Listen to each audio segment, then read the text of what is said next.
Imagine this for a second. You wake up, not in a panic, not overwhelmed, not already stressed out about the day ahead, but with a calm, focused mind. You feel steady. You're not thrown off by notifications, deadlines, traffic, or someone else's opinion of you. Instead, you're anchored. You move through the world with intention, purpose.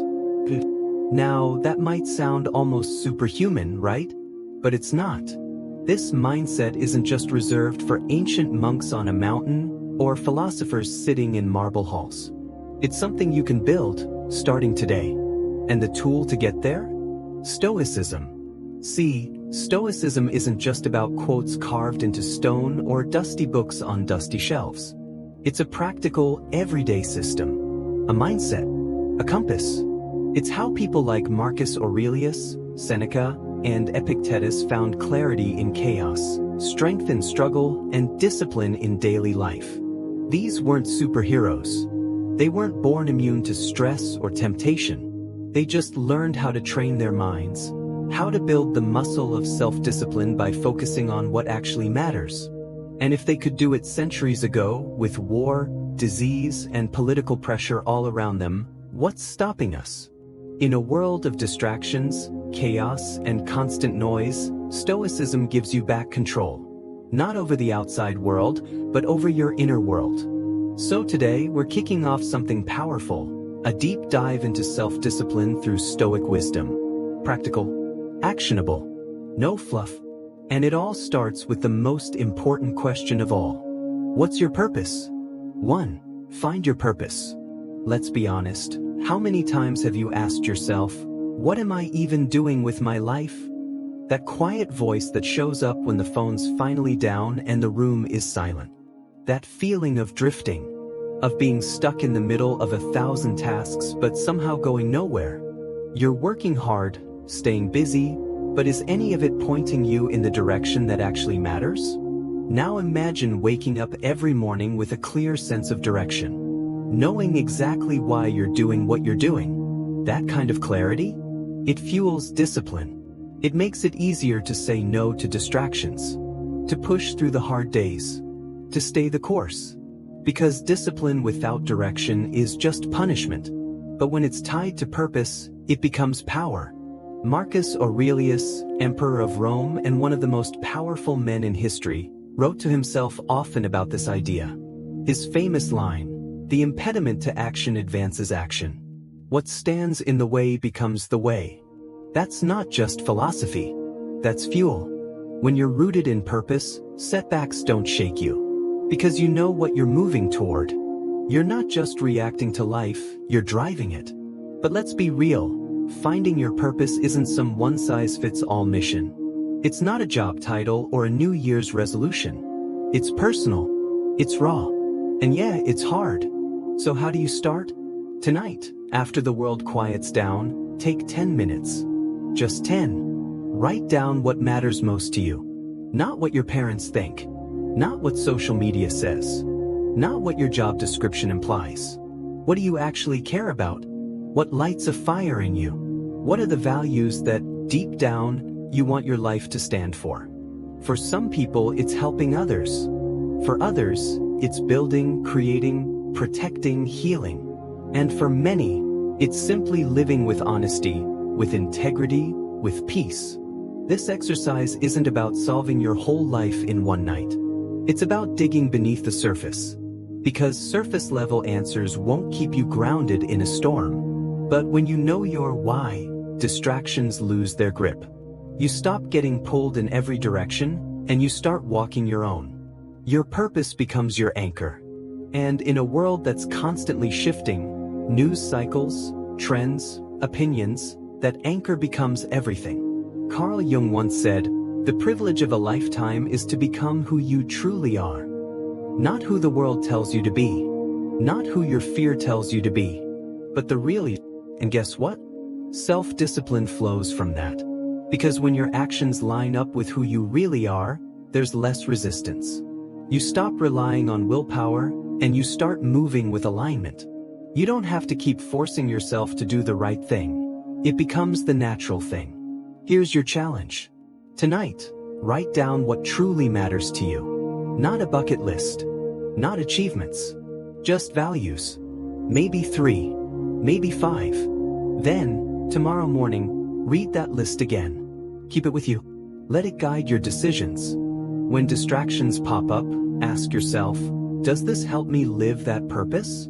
If it does, if it doesn't, let it go. This is how you build self-discipline, not by fighting yourself, but by aligning yourself. The clearer your purpose, the stronger your focus. The more aligned your actions, the less tempting the noise becomes. This is the Stoic way. This is how ancient wisdom meets modern life. Not with fancy speeches, but with quiet clarity. With consistent action. With purpose. Remember what Marcus Aurelius said, you have power over your mind, not outside events. Realize this and you will find strength. And once you're anchored in purpose, you'll be shocked how much strength you actually have. Let's face it, life's messy. You're moving through your day, just trying to keep your head above water.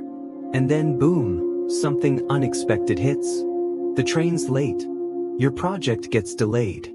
Someone says something that gets under your skin. And before you know it, your peace of mind is gone. That ever happened to you? We all get caught up in things we can't control. It's human. But here's the hard truth. The more energy you spend on stuff outside your control, the less you have for what really matters. This is where Stoicism delivers one of its most powerful lessons. Focus only on what you can control. That might sound simple. It might even sound obvious. But living it? That's where the real work begins. Because let's be honest, it's tempting to want to control everything. We want people to behave a certain way. We want our plans to go smoothly. We want the world to work how we think it should. And when it doesn't, we get anxious, angry, distracted, exhausted. But guess what? You don't have to live like that. Instead of trying to control the outside world, Stoicism invites you to turn inward, to focus on the one thing you always have power over, yourself, your mindset, your attitude, your response. Let's break this down. Imagine you're stuck in traffic. You're late. Your to-do list is growing. Your frustration's bubbling. Now ask yourself, can I change this traffic? Nope. But can you control how you react to it? Absolutely. You could choose to stew in your anger and let it ruin your mood. Or you could breathe. Put on a podcast that lifts you up. Take a few moments to practice presence. Same traffic, but a completely different experience because of your response. That's the essence of Stoic discipline. Not pretending the world is perfect, but choosing not to be controlled by what you can't change. Carl Jung once said, I am not what happened to me. I am what I choose to become. That's not just psychology, that's power. When you realize that your response is your responsibility, life opens up. You stop reacting. You start creating. And here's the truth, that shift? That's where real discipline lives. So how do you start practicing this? First, get honest with yourself. Next time you feel frustrated, annoyed, anxious, pause. Ask yourself, is this within my control? If it's not, let it go. That doesn't mean you become indifferent or stop caring. It means you stop leaking your energy on things that don't serve you. It means you start redirecting that energy toward what you can change. Like your actions, your habits, your mindset. Let's say you had a rough conversation at work. Someone misunderstood you. You felt judged. Your natural instinct might be to replay the interaction over and over. But what good does that really do? You can't control their reaction, but you can reflect on how you responded. Did you stay grounded? Did you speak clearly? Was there something you could have done better? That's where your power is. That's where growth happens. The Stoics called this the dichotomy of control. Everything in life falls into 2 categories. What you can control, what you can't. And your peace, your discipline, comes from knowing the difference. You can't control the weather. You can't control whether someone likes you. You can't control every outcome. But you can control your preparation, your effort, your focus. And the more you practice this separation, the more resilient you become. Instead of wasting energy on storms you can't stop, you learn to steer your own ship. And let's be real, life's going to throw you curveballs. Always has. Always will. But you get to choose how you swing. That's freedom. Here's the challenge. Today, pick one frustrating thing in your life right now. Just one. Something that's been draining your energy. Now ask yourself, can I control this? If the answer is yes, great. Take action. Do something about it. If the answer is no, breathe. Let it go. Redirect that energy to something you can control. A small win, a habit, a meaningful conversation, a clear thought. Because every time you choose to focus on what you can control, you strengthen your self-discipline. You reclaim a little more of your mind, and you step deeper into your own power. It's not about being perfect. It's about being intentional. Final thought. We live in a world that's constantly pulling at our attention. News cycles, social media, opinions, and it's easy to get lost in it. But Stoicism reminds us, you don't have to control the storm. You just have to master your response. And the more you practice this, the more peace you'll find. Not because life gets easier, but because you get stronger. So remember, control what you can. Let go of the rest. And in that simple act, you'll find more discipline, more clarity, and more freedom than you ever thought possible. Let's be honest, there are days when just getting out of bed feels like a battle. Maybe you didn't sleep well. Maybe your mind is already racing with everything you need to do. Or maybe, just maybe, you're simply not feeling it. We've all been there. But here's the thing that separates the people who move forward from the ones who stay stuck. They show up anyway. They show up when they're tired, when they're uninspired, when motivation is nowhere in sight. Because motivation? It's a mood. It comes and goes. But consistency? That's a decision. And in the world of Stoicism, consistency is everything. Let's talk about discipline versus motivation. Motivation is exciting, right? It's that rush you get when you start something new, when your goals are fresh and your vision is clear.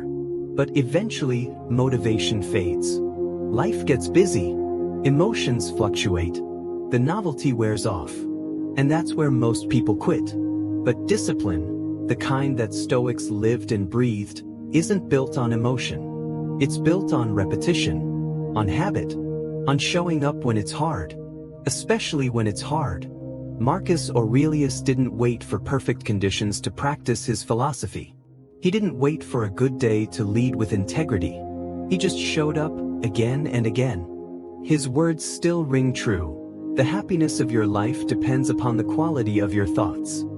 And I'd add, the quality of your actions too. Because when you show up, even when you don't feel like it, you're reinforcing the identity of someone who follows through. So how do you do this?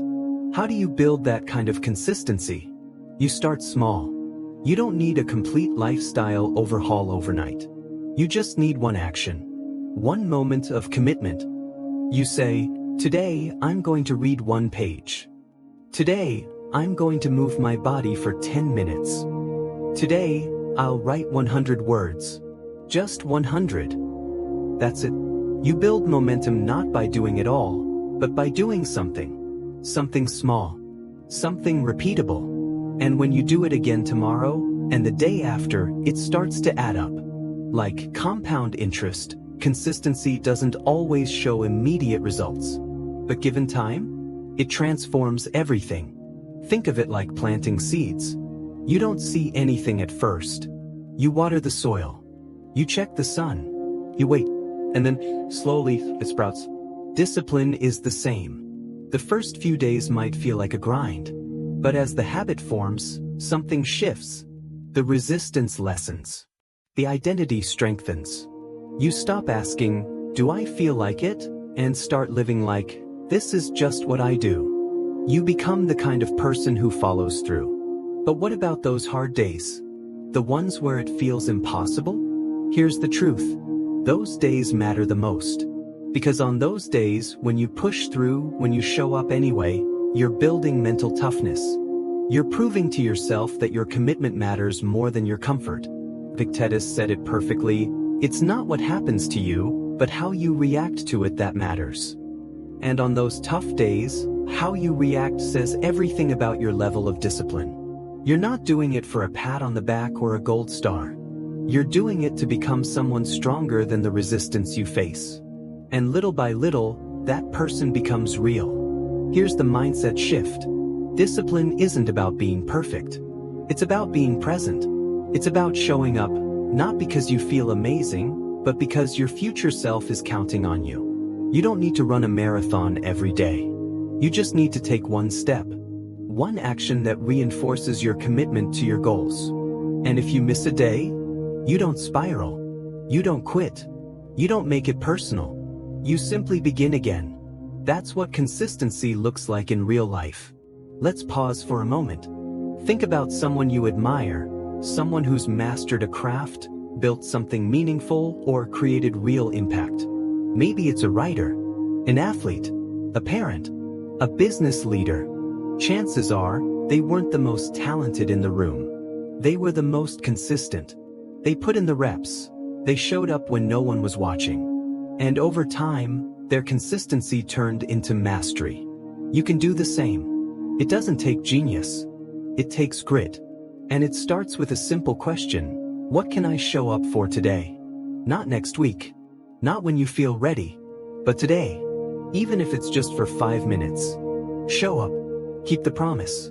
Plant the seed. This is how the Stoics practiced virtue. They didn't aim to be perfect one day a week and lazy the rest of the time.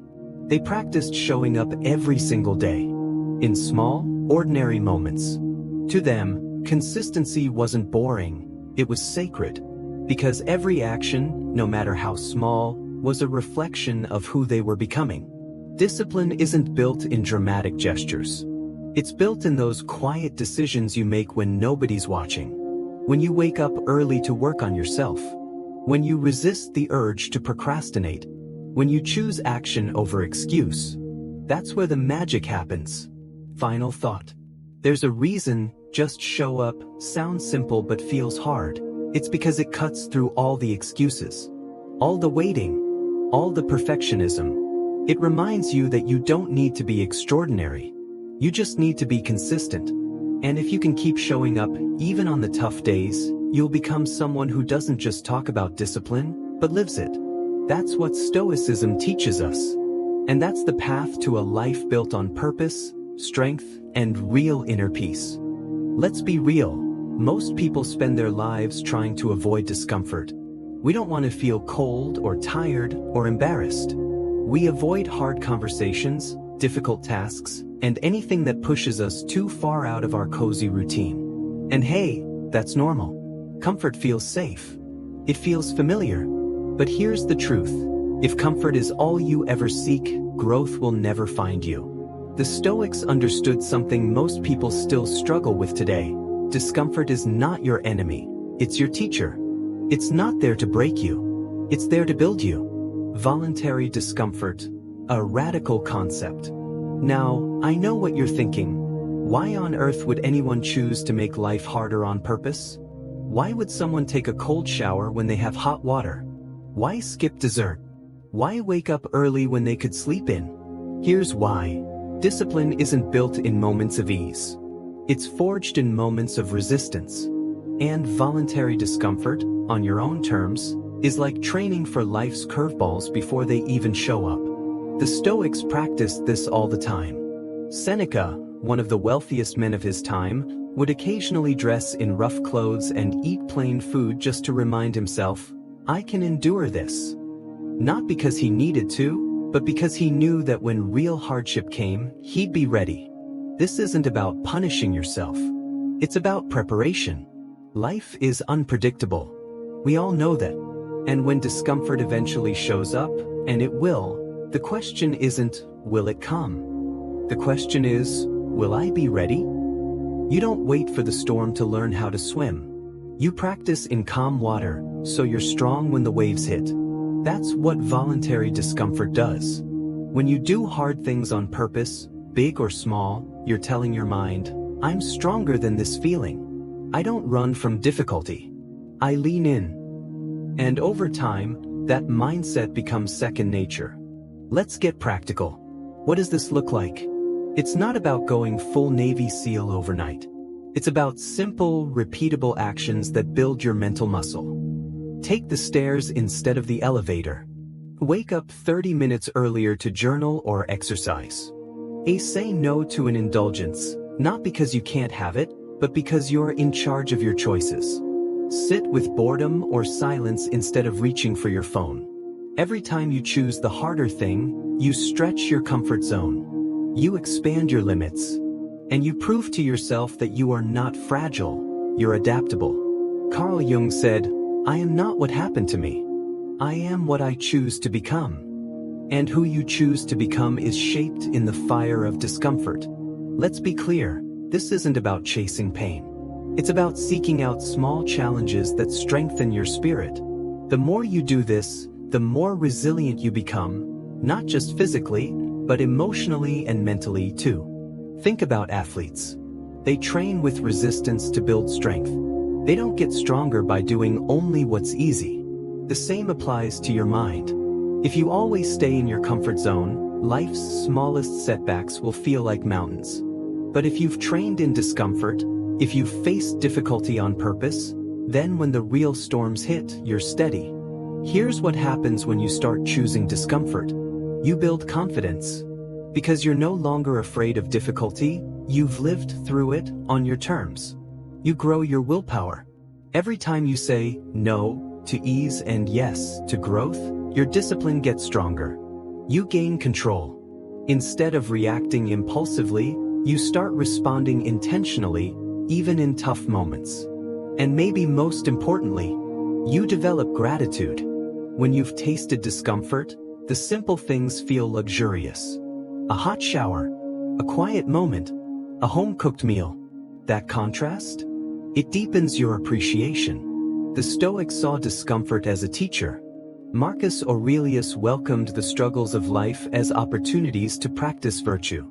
He didn't complain when life was hard. He used it as a test, a training ground, a way to become the person he aspired to be.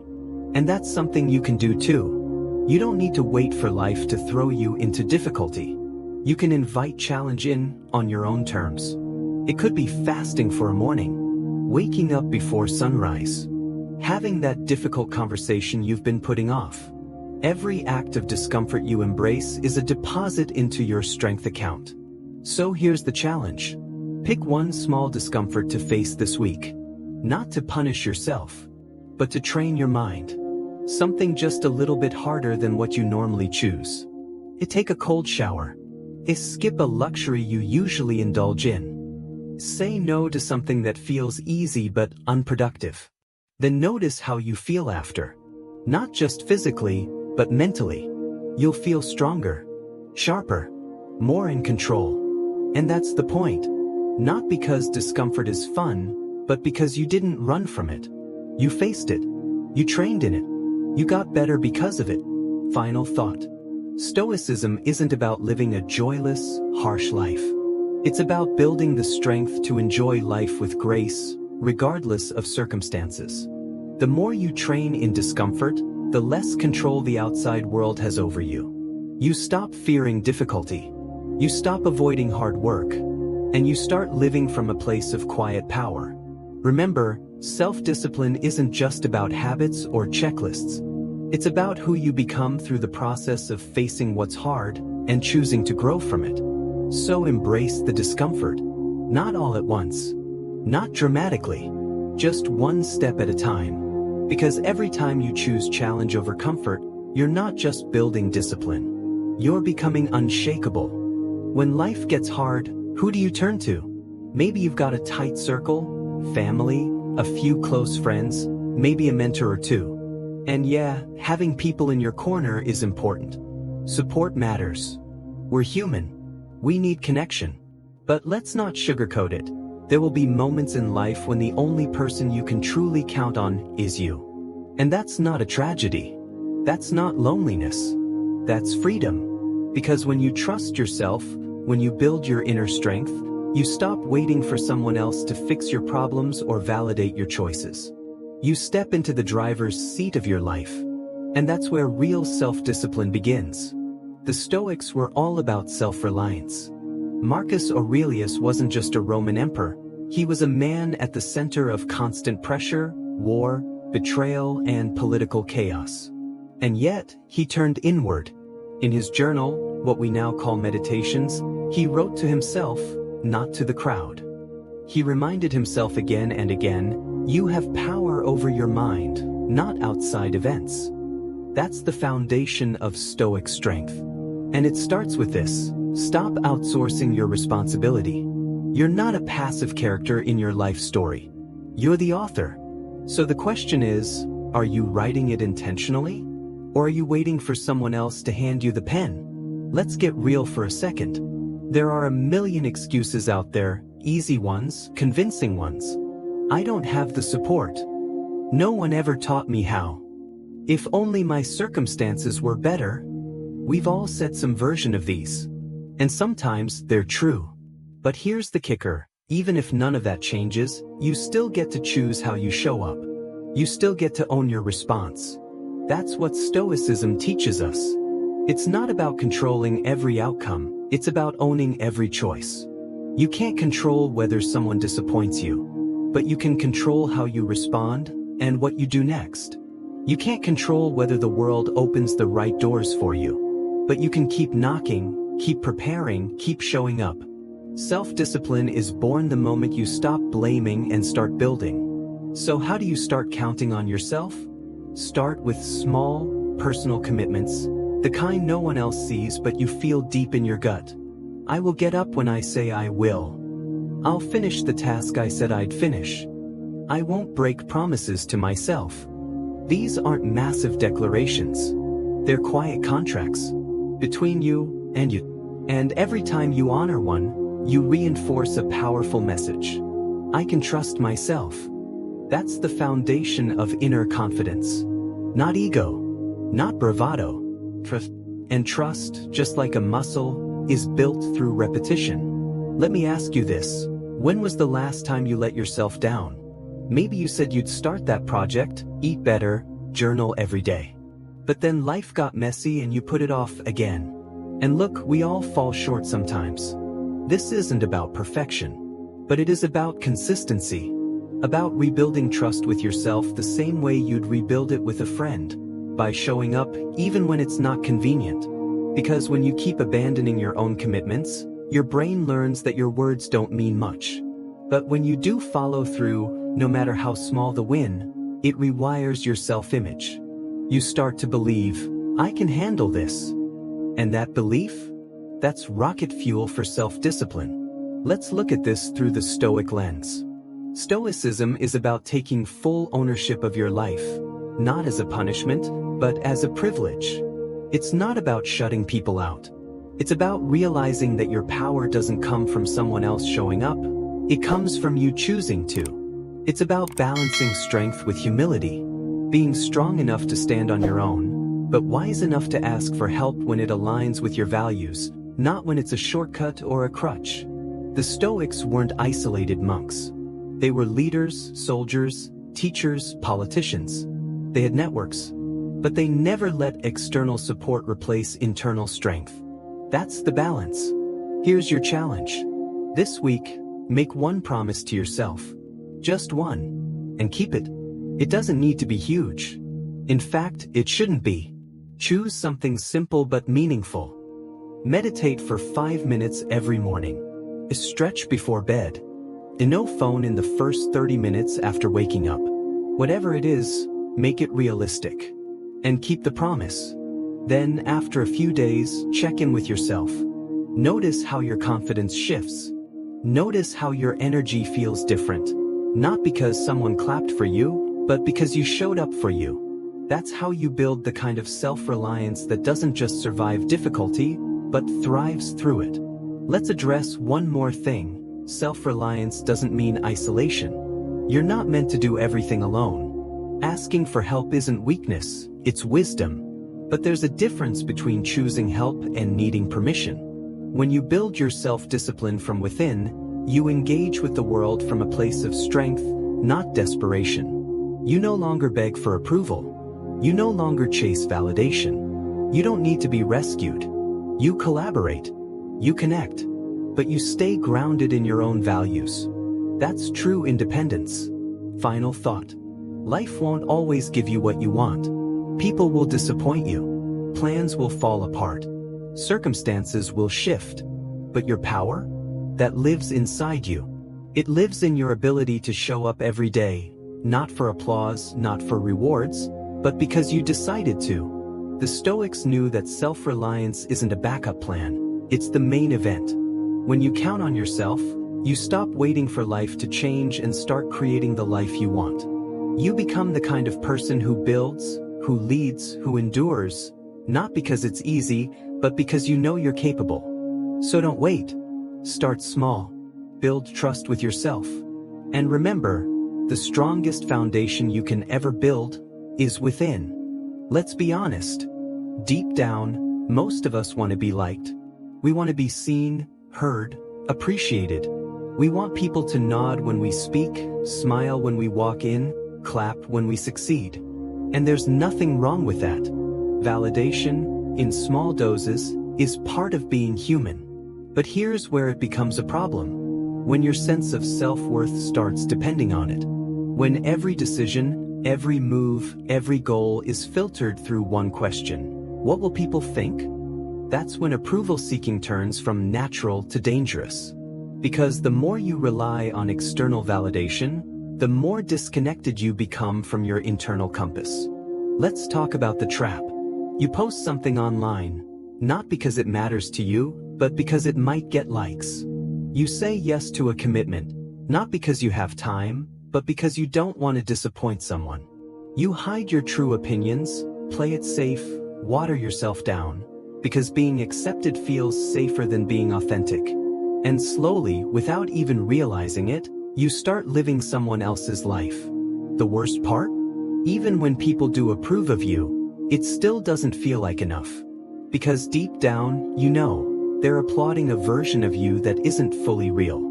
Marcus Aurelius had something to say about this. In Meditations, he wrote, "It never ceases to amaze me. We all love ourselves more than other people, but care more about their opinion than our own." Let that sink in. We're willing to betray our own instincts, dreams, and values, just to stay in someone else's good graces. But Stoicism reminds us, true self-discipline starts with knowing who you are, and being willing to stand by that, even if it's unpopular. Because if you live for the approval of others, you'll die by their rejection. Now let's talk about your internal compass. Every one of us has one. It's that quiet voice that knows what matters to you, what you value, what kind of life you want to live. But when you seek approval constantly, that voice gets drowned out. It gets replaced by noise. What will they think?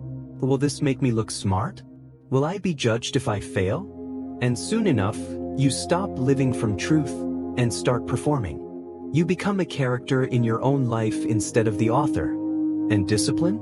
It doesn't survive in performance mode. Because you'll always be pulled in too many directions, trying to please, impress, or avoid conflict. But when your validation comes from within, that's where clarity lives. That's where you start building a life that's truly yours. Let me ask you something. How many decisions in your life, big or small, have been shaped more by what people think than what you think? Maybe it was a career path you didn't really want. A relationship you stayed in too long. A goal you never went after because someone said it was unrealistic. We've all done it. This isn't about shame, it's about awareness. Because once you see it, you can change it. You can start asking a new question. Does this align with who I want to be? Not, will this get me approval? That's the shift that builds unshakable discipline. And here's the thing. People's opinions will always change. Today they love you. Tomorrow they forget you. Next week, they criticize what they once admired. If you try to keep up with everyone's expectations, you'll burn yourself out and still fall short. But when you're rooted in your own values, you become steady. The winds can change, but you don't get blown around. This is what the Stoics meant when they talked about having an internal locus of control. They didn't need applause to do what was right. They didn't need permission to live with virtue. And neither do you. Let's get practical. How do you stop seeking approval? Start with awareness. The next time you make a choice, ask yourself, am I doing this because it aligns with my values? Or am I doing this because I want to be liked? If it's the second, pause. You don't have to change your choice immediately. Just notice the pattern. Then gradually start shifting. Make one decision today, not for approval, not for applause, but because it reflects your authentic self. Could be as simple as saying no when you'd normally say yes. Posting something real instead of polished. Speaking your truth in a meeting, even if it's uncomfortable. The more you practice, the stronger your inner voice becomes. And the weaker the noise around you gets. Carl Jung once said, "The most terrifying thing is to accept oneself completely." And he was right. Because when you stop hiding, when you stop seeking approval, when you show up as yourself, you risk being rejected. But you also unlock freedom. And that freedom is what gives birth to real discipline. You stop working to impress. You start working to fulfill. You stop measuring your success by other people's reactions. You start measuring it by your own integrity. And that shift changes everything. Final thought. The world doesn't need another copy of someone else. It needs you, grounded, honest, focused. You don't need to scream for approval. You need to whisper to yourself, "This is who I am." And then live like it. Because the more your life reflects your values, the less you'll feel the need to chase validation. And the more discipline you'll naturally develop, because you're no longer pulled in every direction. You're aligned. You're anchored. You're at peace. That's what Stoicism offers. So stop waiting for someone to tell you that you're enough. You already are. Now go live like it. Here's a question no one asks often enough. Where is your mind right now? Is it stuck replaying a mistake you made last week? Or maybe fast-forwarding into a future that hasn't even happened yet, stressing over what might go wrong? If so, welcome to being human. Most of us live everywhere, except the present. But here's the twist. The present is the only place you actually have power. You can't change the past. You can't control the future. The only moment that belongs to you, the only one where discipline, action, and growth can happen, is this one. Right here. Right now. Marcus Aurelius said it best, confine yourself to the present. Think about that. Not ignore the future. Not forget the past. But confine yourself to what you can do right now. Because that's where discipline thrives. We get overwhelmed when we zoom too far out. We think about the full project, the 50-pound weight loss, the 6-month goal, and it paralyzes us. But when we bring it back to the present, suddenly it's simpler. What can I do in the next 10 minutes? That's a question you can answer. And the answer is usually more than you think. Let's talk about distractions for a second. We live in a world that profits off your attention. Apps, ads, endless scrolling, they're all designed to pull you out of the present moment. Because the longer you're distracted, the less you create, the less you grow, the less you think for yourself. And the Stoics? They saw this coming even 2,000 years ago. Distraction has always been a problem. It just looked different back then. Marcus Aurelius faced it in the Roman court. Epictetus saw it in the streets of Nicopolis. Seneca wrote about it from the heart of the empire. They all agreed, if you want a disciplined life, you must master your attention. And mastering your attention means mastering your presence. But what does that look like in real life? It looks like putting your phone down during dinner. Like truly listening when someone talks to you. Like giving your full focus to the workout, the writing session, the walk around the block. It's not about doing less. It's about doing one thing, fully. Because when your mind is here, when it's not jumping to what might happen or what already happened, you operate at full power. You stop half living, half working, half feeling. And you start showing up completely. That's discipline. Not just doing the task, but being present with the task. Here's a quick exercise. Next time you eat, just eat. No scrolling. No TV. No thinking about your to-do list. Pay attention to the flavors, the textures, the temperature. Sounds small, right? But that's the point. Presence is built in the small. And the more you train your mind to stay in the now, the more control you have over your habits, your energy, your choices. That's what makes you disciplined, not a rigid schedule, but the ability to keep bringing your focus back. Again and again. Carl Jung once said, "Thinking is difficult, that's why most people judge." It's also why most people escape the present, because being here, fully, is hard. It requires awareness, stillness, vulnerability. But this is the path. And here's why it matters. When you live in the present, you stop waiting. You stop waiting for the perfect time to start. You stop waiting for motivation to strike. You just begin. You act. You adjust. You move forward. And that momentum? It's powerful. Because momentum only lives in the now. Here's what you can try this week. Pick one activity each day and do it mindfully. Whether it's brushing your teeth, replying to an email, or going for a walk, do it with full attention. If your mind wanders, and it will, gently bring it back. No judgment, just awareness. You're not trying to be a monk. You're just practicing presence. And the more you practice, the stronger your discipline becomes. Because when you live in the present, you don't need to get motivated. You're already moving. You're not lost in what was or what might be. You're grounded. You're here. And here is where the work gets done. Let's clear up a myth. Focusing on the present doesn't mean you stop planning. Stoicism isn't about wandering aimlessly. It's about knowing where you're going but walking the path one step at a time. You can have goals. You can have dreams. But you must bring your focus to what you can do today to get there. Because discipline is never about what you'll do someday. It's about what you're doing now, with the time, energy, and willpower you have today. Final thought. The present moment is where your habits live, where your decisions are made, where your future is shaped. It's the only place you can take control of your life. And when you fully step into the now, when you silence the noise, drop the excuses, and return to this breath, this task, this choice, you stop being a victim of time. You become its master. So stop chasing clarity in the future. Stop carrying the weight of the past. Focus on the moment in front of you, and watch your discipline come alive. Because presence isn't just peaceful. It's powerful. We've spent this entire journey exploring the foundations of Stoic self-discipline, how it's built, where it lives, and why it matters. But here's the big idea, the final insight that ties it all together. Discipline isn't a cage. It's a key. It doesn't restrict you. It frees you. And this is something most people get completely backward. See, freedom isn't doing whatever you want, whenever you want. That's impulse. That's reaction.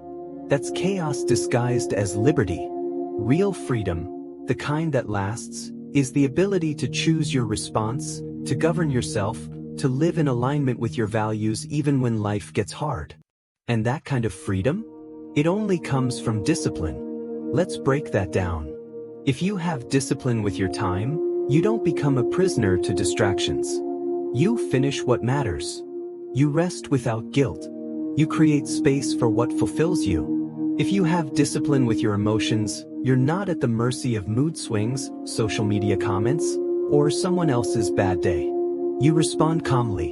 You move with purpose. You stay grounded.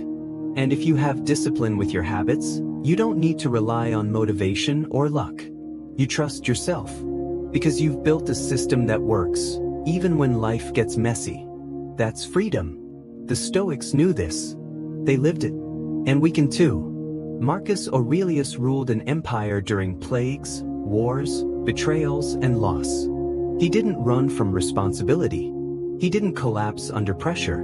Instead, he wrote to himself, day after day, reminding his own mind to stay centered, humble, and focused. His journals weren't for anyone else. They were his discipline in action. They were a daily practice of aligning thought with action, emotion with clarity, power with purpose. And through that, he remained free. Not free from hardship, but free within hardship.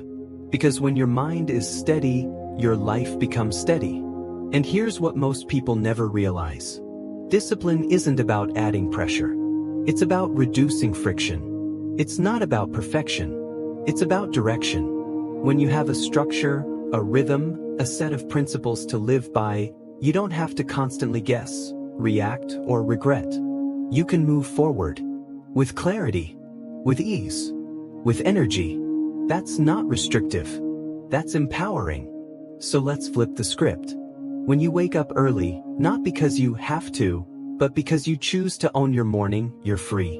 When you skip the distraction, not because someone's watching, but because you've got something more important to build, you're free. When you pause before reacting, not because you're cold or robotic, but because you value peace more than drama, you're free. Every act of self-discipline is an act of liberation. Not from society, from yourself. From the weaker version of you that wants comfort over growth, short-term pleasure over long-term meaning. You overcome that self not by force, but by daily conscious action. That's Stoicism. Now let's bring this full circle. We started by asking, what does it mean to live with self-discipline? And we've explored so many paths. Taking responsibility instead of blaming circumstances. Showing up every day, even without motivation. Choosing discomfort on purpose to grow stronger. Counting on yourself instead of waiting for rescue. Letting go of other people's approval. Focusing your energy on the present moment. Each one of these lessons is a piece of the bigger picture. They're not rules to restrict your life. They're tools to build it. And here's the secret that very few people talk about. Discipline feels hard at first. No doubt about it. It feels like friction, like sacrifice, like missing out. But if you stick with it, if you trust the process, something beautiful happens. It gets easier. You start to crave structure. You start to like the feeling of doing what's right instead of what's easy. You stop negotiating with your goals. You just live them. And that moment, that shift, that's when discipline becomes effortless. Because it's no longer a thing you do. It's who you are. Let's leave you with one final challenge. Ask yourself, what kind of life do I want to live, truly? Then ask, what kind of person would I need to become to live that life? And finally, what's one small thing I can do today to practice being that person? That's it. Don't wait for the perfect plan. Don't wait for motivation.